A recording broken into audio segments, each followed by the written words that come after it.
Oke, assalamualaikum warahmatullahi wabarakatuh. Teman-teman, mohon maaf baru bisa upload lagi untuk materi selanjutnya.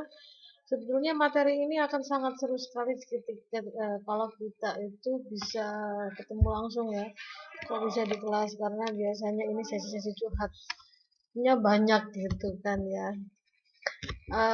Saya sebenarnya pengen ngadain kelas online juga, tapi karena keterbatasan waktu juga kalau WFH ya, jadi agak susah. Nah, mudah-mudahan dengan seperti ini bisa memfasilitasi kita untuk mempelajari bab berikut ini. Nah, kalau misalnya memang ada yang mau ditanyakan atau memang ada yang mau disampaikan, dicurhatin, bisa langsung aja nanti tulis di e-learningnya atau mungkin ada yang mau WA saya juga langsung boleh gitu ya.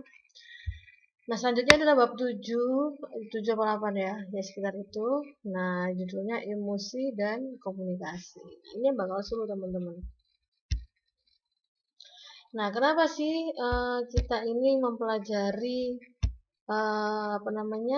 emosi? Jadi dalam proses komunikasi dari komunikan maupun dari komunikator itu sangat dipengaruhi oleh emosi yang sedang dia rasakan. Teman-teman pernah nggak sih kalau misalnya teman-teman bilang, dia lagi marah gitu kan, yaudahlah biarin dia sendiri dulu, nggak usah ganggu dulu.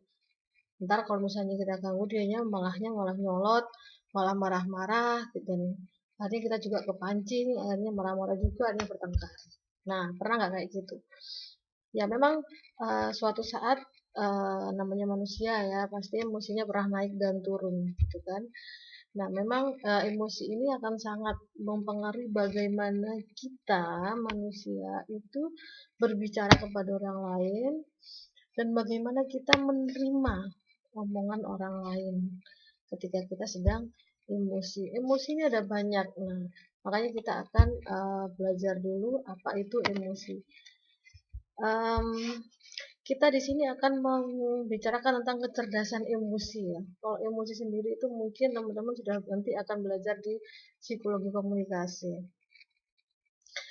Nah, orang yang pintar atau orang yang bisa berkomunikasi dengan efektif adalah orang-orang yang memiliki kecerdasan emosi. Kecerdasan emosi gitu kan ya. Apa sih kecerdasan emosi ini? Kecerdasan emosi ini adalah kemampuan untuk mengenali perasaan, terus menentukan perasaan mana yang sesuai dengan situasi tertentu dan mengkomunikasikan perasaan tersebut secara efektif.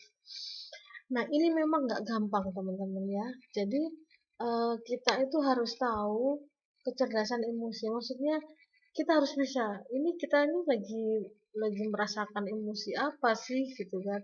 Apakah lagi marah, apalagi senang, apalagi sedih gitu kan? Nah, ketika kita sudah mengenali perasaan kita, maka kita bisa bisa menentukan bahwa saya harus seperti apa gitu. Ketika wah aku lagi marah, aku lagi emosi, maksudnya aku lagi mangkal sama seseorang, udahlah mendingan aku nggak komunikasi sama dia daripada aku komunikasi nanti akhirnya juga bertengkar, udahlah mending nggak ketemu sekalian, misalnya seperti itu. Atau mungkin aku lagi senang, aku lagi gembira gitu kan. Ini kalau misalnya aku kasih lihat ke orang tua kayaknya ikut senang juga gitu kan. Makanya orang kadang, oh kah kayaknya lagi bahagia nih, lagi senang ini.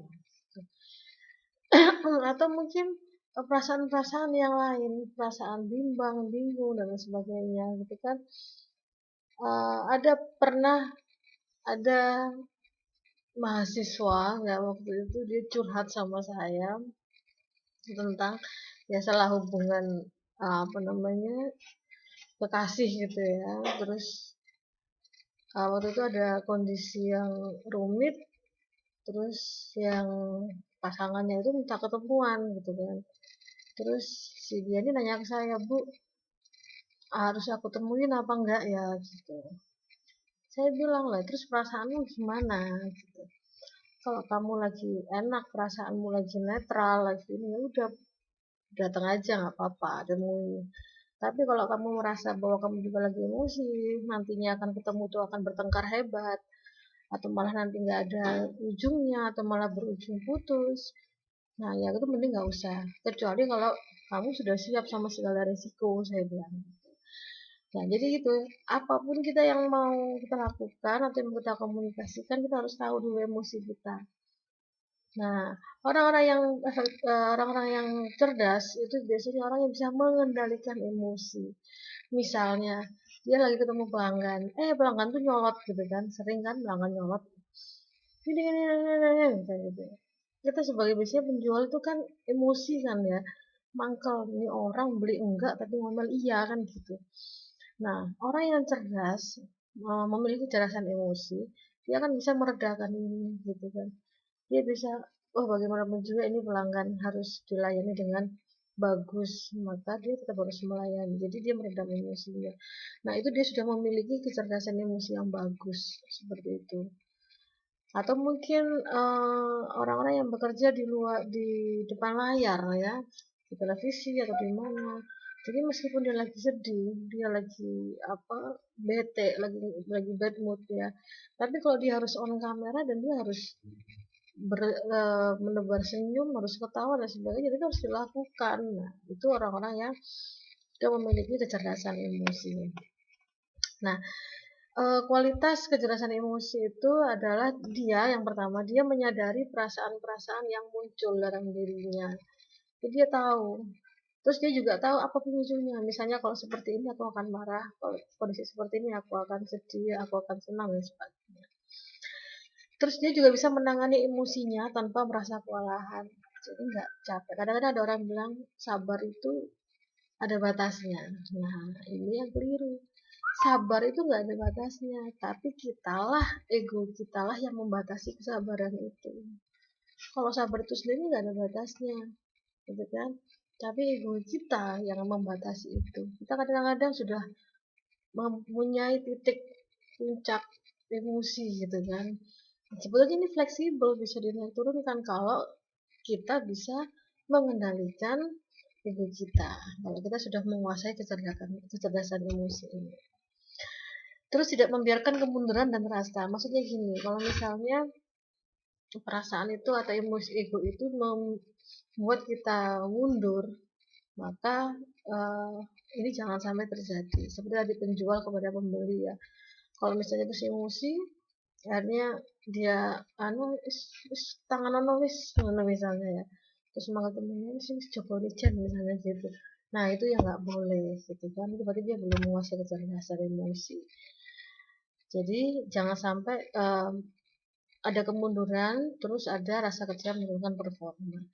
Terus mengubah perasaan-perasaan yang dialami agar membantu mendapatkan tujuan hidup. Nah, jadi kita harus tahu, karena namanya emosi kan kita punya tujuan ke depan kan ya. Jadi kita harus tahu bahwa kira-kira kalau aku emosiku seperti ini ke depan kayak apa sih gitu. Ya kayak tadi, kalau misalnya marah-marah akhirnya terus pelanggannya marah juga, akhirnya menuai komplain, apalagi kalau sampai kedua ke medsos, nah kan berabe kan ya, yang rugi jadinya kita sendiri. Terus kita harus bisa memahami apa yang dirasakan orang lain. Misalnya gini, dia marah-marah, kita juga sebenarnya jengkel ya dengannya, tapi kita harus bisa merasakan, oh ya kalau misalnya aku di posisi dia, sepertinya aku juga akan mengalami emosi yang sama gitu kan. Kalau aku jadi dia, mungkin aku kan juga juga apa namanya merasakan hal yang sama. Nah, itu juga harus bisa dipahami gitu kan, harus memahami kondisi orang lain.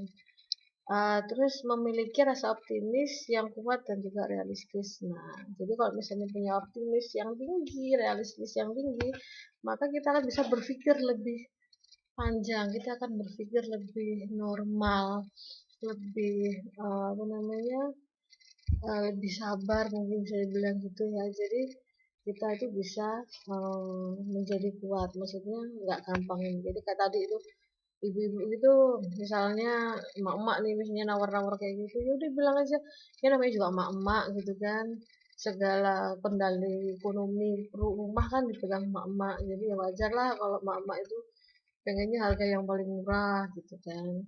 Ntar toh kalau dia cocok harganya toh kembali lagi gitu misalnya. Nah, itu juga